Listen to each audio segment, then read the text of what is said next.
Hi.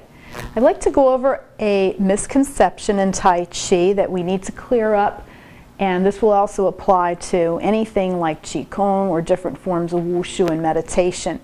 And that's the concept of holding yourself in a relaxed position. Now, I see this the most occur in the different yang forms or derivations of yang forms in Tai Chi. And a lot of times people will go into a classroom and they'll be told, relax, relax, relax. And then they wind up just kind of drifting away. First they've got it. They've got the thinking, that's excellent. They've got that sung, that relaxing out of unnecessary tension. They've got the shoulders down. They've got their mind just kind of letting go. But then it starts to disintegrate. And what you have is that people start relaxing so much that pretty soon their lungs are sitting on top of their liver and their stomach, and they're just ruining the vertebrae in their back. Their head is in the wrong position with gravity, and they're doing their Tai Chi form like this. Now, doesn't this look pretty awful when you think about it? Relax, relax, relax. Everything relax. I'm just making up some moves here. But you know, this whole thing, relax, relax. The hands start to crumple up.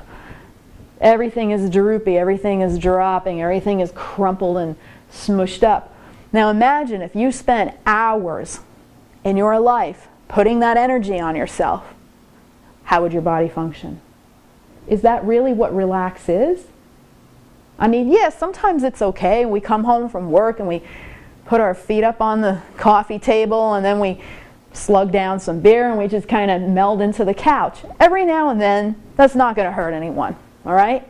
But if you spend all your time thinking and believing that that is relax, and you convince yourself that that is relax, then you will relax yourself into complete disintegration of your health. And never mind what it will do to your Shen energy, your spirit. Now, let's look at the old teachers. What was their idea of relax? You'll even see sometimes different yang forms. A single whip is held like this, where the elbows are very bent up and crunched up, and the people are just kind of smushed up like this. And some people say, oh, well, that's, you know, the compressed form. But is it? That's not compression. That's actually collapsing and crumpling up. My teacher would, in a sort of fondly joking way, would sometimes call that crumple form. He would say, that's what happens to you when you get older. You start to crumple up. Now, if you look at, say, Yang Shenfu, who was the last of the famous Yang masters, if you look at his form, even he did not do that. So look at his single whip. His single whip is extended beautifully, and his head is up high, he's tucked under. He had that good stretched energy. Even you see this in the Chen forms. You see that the energy is stretched through. Now, from a health perspective, it makes absolutely no sense to relax yourself to the point of complete yin overload and put yourself in a yin and deficient state. It's like taking a houseplant and depriving it of water. Then you see it start to wilt and all its leaves start to curl up. And that's its slow demise. So why on earth would you do that to yourself? Also, you're not letting the energy go to all your meridians. You're not opening your joints. You're not allowing the blood flow to go through when you smush yourself up like that. And mentally, what is that doing to you? You have this feeling that you have this box on you that you dare not break out of, you know, and you basically just entomb yourself. You do it. You imprison yourself in this box, and then you call that relax. I think that's a conspiracy if I've ever heard one. So be careful of what you're doing to yourself. How would you like to look? Look at nature. Forget all the man-made ideas. Well, my teacher says this, and my teacher says that, and this thing. Forget all that. If you're really practicing the Taoist arts, you know that the ultimate teacher is nature, whether we like what it shows us or not. So look at in nature. Look at how the trees are when they're healthy. They take their roots and they penetrate them deep into the earth with quite some intent.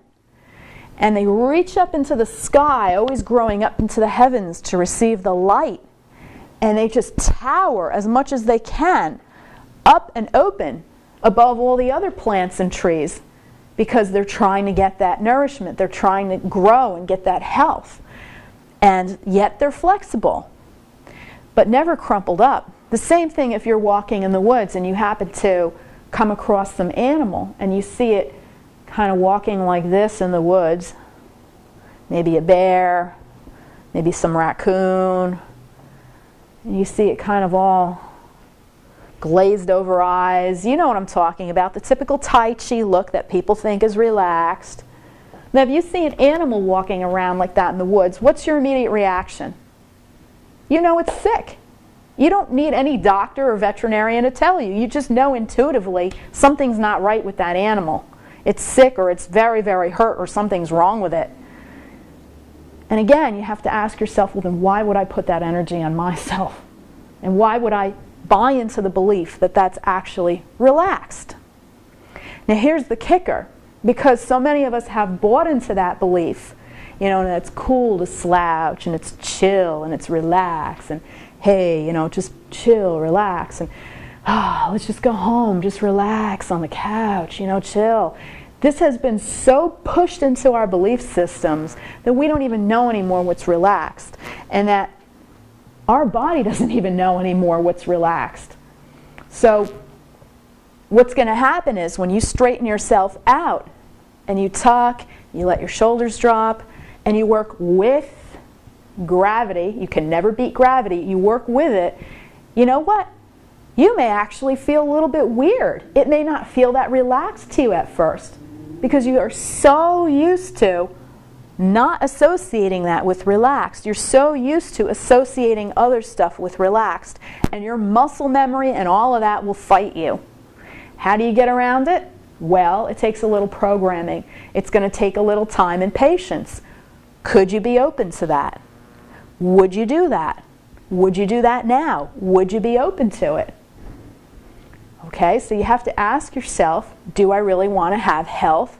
Do I really want to have good spiritual energy? And you know what? It can be yours. It's just that you need a little patience and persistence, because those old habits are so entrenched into you that your muscle memory is addicted to them.